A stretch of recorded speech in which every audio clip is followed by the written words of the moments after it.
This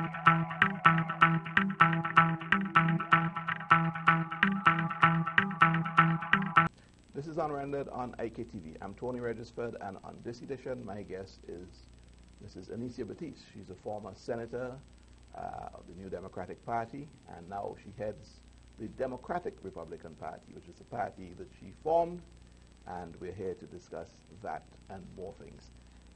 Anicia, welcome to Studios of IKTV. Pleasure to have you here. Thank you very much, Mr. Regisford. Very good. Good evening to Vincentians and all who are listening to us. And let me just say, you can call me Tony, so that may make it easier and shorter to say. All right. Let us start by looking at the current political climate here in St. Vincent and by extension the Caribbean. You are a player in this field. You've been a senator. You've been involved in politics in mass parties. You've been in the ULP. You've been in the NDP. Now you are forging ahead with your own organization, political organization. So you're a political animal, as it were. Give me your views on the current status of politics in St. Vincent. Well, I think that there are a lot of things that can be improved.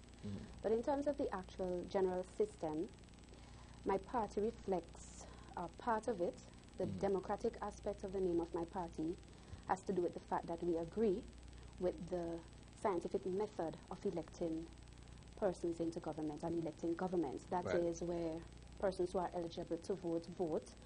The party with the majority seat wins and governs. We are in support of that scientific method of electing governments, hence the democracy or democratic in the party's name. We believe, however, that it is not altogether a perfect system when it comes to governing, because what usually happens is that some people believe that because you are elected by democracy, that is majority rules, when you're now governing, you must more pay attention to the majority who elected you.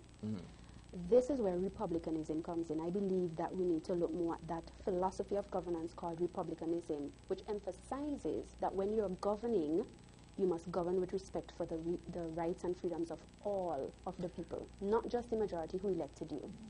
Let me just say this. The two mass parties now, the New Democratic Party and the ULP, both have held reins of government here. Yes. One for 17 years, one now going on 12, whatever. They would have come to power in each successive election that they won on that promise, that they're here for everybody. So it's not a new concept, certainly not lost on them. But what breaks down there? Because they promised that. They promised to look after everybody, not just the people who support them. Why do you think that breaks down?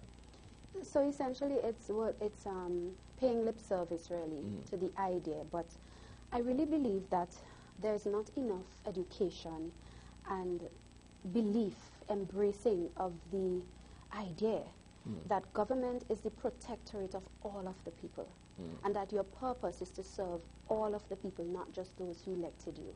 In as much as they say, yes, we're here for all, together now, etc., in reality, in governance, in practice, this is a constant cry, political victimization, and the cry was there too when the NDP was there. And the cry that because I don't support you, because I'm critical of you, I can't get this or I can't get that done. So while in mouth and in word and in tongue, they say they're there for all, in practice it is really believed that you have to sort of make sure you take care of your own and maybe alone in order to get back in governance. So the emphasis is on what am I going to do to ensure I'm returned for the next term, as opposed to really ensuring that the governance and the representation touches all. So you're saying that the word republicanism in your that is what it party is about governing everybody. Yes. How are you going to ensure that that's what you in fact do? Well, first of all, by my own example, and by ensuring that where there are mistakes or problems in my team, because it could be that somebody on my team does something that it is not in harmony with that principle, I would ensure that they are disciplined. And when I say disciplined, I'm not talking about some transfer from one office to the other that really doesn't show respect to the people, but that the noble office that they profess and that they hold is really treated like that. Because when you just move a person around who has done great evil or some corruption, it shows great disrespect to the persons whom they're supposed to be serving. And it really doesn't help the situation, because they go to another area and they might behave it the same way. They become complacent. They figure, well, my party's in office, they're my friends, nothing's going to happen to me.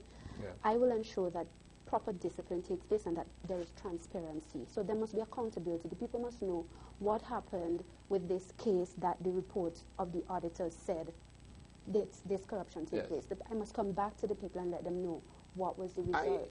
I'm hearing you, and it's a set of ideals, obviously, I'm sure that everybody who's listening to you would support. However, let's try to carve out a slice of reality here, what possibly obtains. The party is voted into office.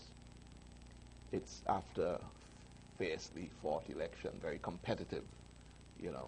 Emotions get high during the campaign, and people even get tribal to that degree. Okay, and that's almost ingrained in our culture, certainly the culture of politics. And we're talking about the Caribbean, we're talking about St. Vincent as well. Now, you go into the fray in the same manner. You win an election. Your supporters are now behooving you to look after them. We are the ones who put you there.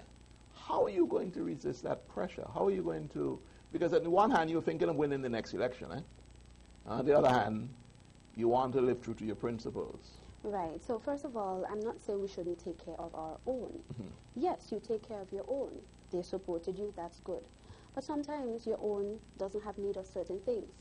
Why take material that somebody, let's say, who's a ULP supporter and who criticized me during the campaign really needs, I mean, he or she qualifies. Why take it and give it to a DRP supporter who doesn't need it? And it sits there at the side of his house or her house and maybe rots, or they sell it. So why do that? It's wastage. And it can go to somebody who needs. I will teach my supporters to understand these things. And that doesn't mean I won't be taking care of them. It simply means that I won't be taking things that they don't need, for example, and giving it to them just because they support me. Are you saying... That's an example. Okay, but are you saying the first thing you're going to do is to take care of their needs first? No, I'm not giving a necessary... I'm not particularly dealing with an order of who I'll take care of first. I'm dealing with the issue that everybody should be taken care of. That there must be respect for the rights and freedoms of all. So it means, for example, if the person who can do the job better because they're more qualified, etc., just happens to be a former NDP supporter, it doesn't mean that he or she mustn't get the job just because he's not a DRP supporter. If there's no DRP supporter who can do the job as good as he or she can do it. I just can't stand, personally, this. I'm a young person, Tony.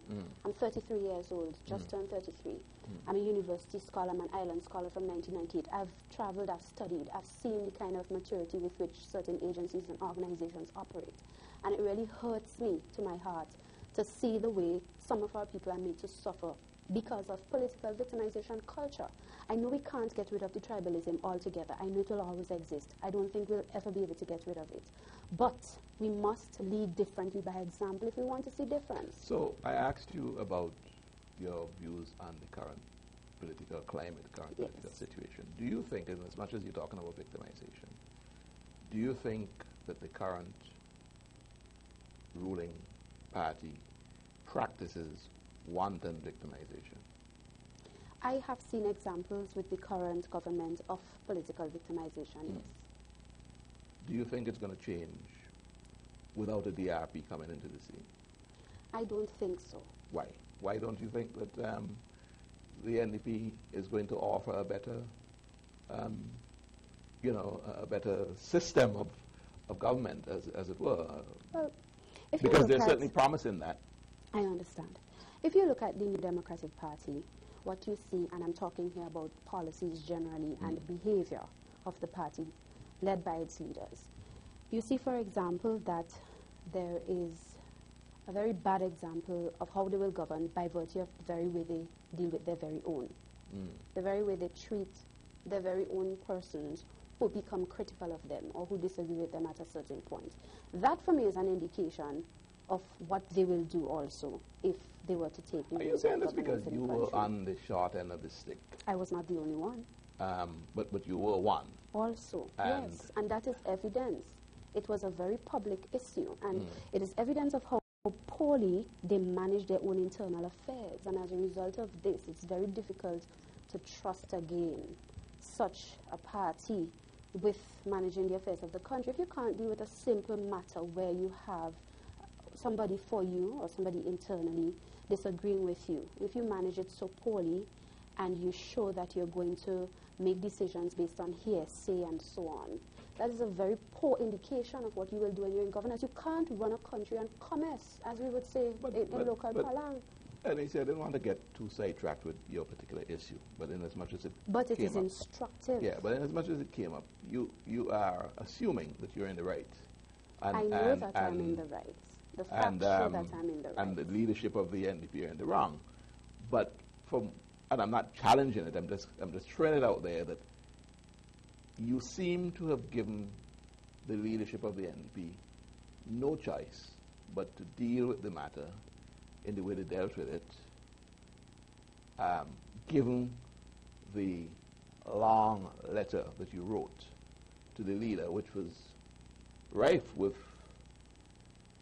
I don't want to say insults, but very strong language, very condescending language. He may have felt that he had to react in the way he did. Strong language, yes. Condescending, no. If you look at the facts, it would prove that it was a reaction to what was taking place, and what was taking place was very unfair and unjust. The leader of the opposition was prepared to go with hearsay and judge a matter and make a policy that would have negative impacts upon myself and others going forward as candidates based on things he had heard, not even based on evidence that he had judged for himself, because as I showed in the letter, he did not listen to the tape in question. I am saying that is a very poor reflection of somebody who calls themselves a leader. You can't lead like that. You have to be able to judge properly and judge righteously, as it were. Because if you think about it on a level of policy for the country, if you're going to let what a vice president or somebody come and whisper into your ears without your own personal assessment of the matter and judgment of it before you take a policy position to go forward, it means the country could be in serious trouble. This is the bigger picture I want people to see. Okay. And so this is what I'm saying when I say that, yes, the language was strong and it was necessary because of the matter that was being dealt with. And I wouldn't deal with a matter like that. He didn't have to do that. I would see that the person who's writing to me like that is honest, is very frank. I can trust him or her because I know where he stands. He's not saying one thing to my face and something else behind my back. So you'd see the positive side. Precisely. And I would recognize that, look, hey, if we have to fire everybody in every organization for standing up to their boss and saying, boss, this thing that we're doing in the business is wrong, it's going to get us in trouble, then the whole country would be in trouble. Before I take this segment out, yeah. You've had the experience of being in the NDP and under the leadership of Anna Eustace. You have been with the ULP, I don't know in what capacity, but I'm sure you've interacted with the leadership of the ULP, maybe in not a direct sense. Do you think, in all seriousness, that the leadership of the ULP would not have done the same thing? I do not know. What I know is that when I was working with the government as the communications manager at the Ministry of Tourism for standing up for my freedom of expression during the Constitution referendum exercise, 16 charges were brought against me for misconduct as a public servant, despite the fact that the old law which said public servants couldn't go on a platform and speak, etc., had been repealed by the very same ULP administration. So if we look at both examples, what you see is grave disrespect for the constitutional freedom of conscience and expression of individuals in the country, just because in those moments the expressions they gave are critical of you, or not what you want to hear. And both parties have displayed the same attitude. This is why I personally don't think any of them are fit for governance going forward in the future of a mature St. Vincent and the Grenadines. We're going to take this out in the first segment. So when we come back, we'll continue a little bit more analyzing the current situation, looking at the leadership of both parties, because after all, you are going to be contesting against them. So we'll spend a little time looking at that when we come back. Okay. This is Unrendered on IKTV. My guest is Mrs. Anicia Batiste. She is the leader of the Democratic Republican Party. More when we come back.